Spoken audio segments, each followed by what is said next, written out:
They're accused of opening fire on U.S. Navy ships off the coast of Africa. Now, two groups of suspected Somali pirates face a judge in an American court, and they could end up spending the rest of their lives in an American prison. Catherine Herridge is live in Washington tonight. Catherine, what happened in court?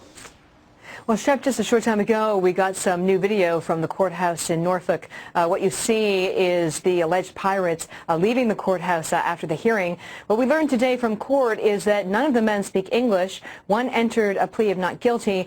The other 10 get 2 more days to work with interpreters to be sure they understand the charges against them, which include piracy, plundering a vessel, assault with a dangerous weapon, and conspiracy to use a firearm. The men are being prosecuted in Norfolk because the alleged crimes took place against the 2 Navy ships that are based there, Shep. All right, so they're going to keep them in custody pending this trial.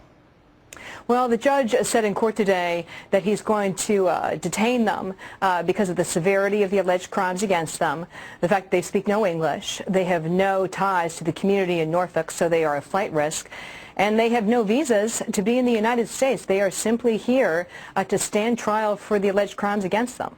And the charges here are really pretty serious. I mean, attacking the U.S. Navy, it doesn't get much worse than that. Well, it doesn't. A conviction on the piracy charge alone could mean life in prison.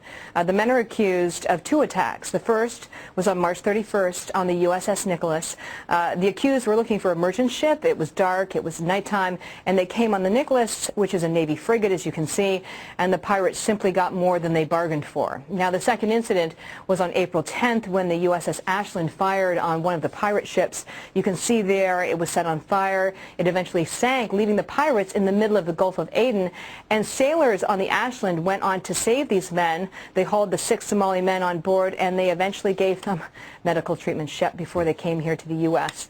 For the prosecution. Kind of them. Catherine Herridge in Washington tonight. Good to see you, least. Good to see you. Thank you. We're learning tonight about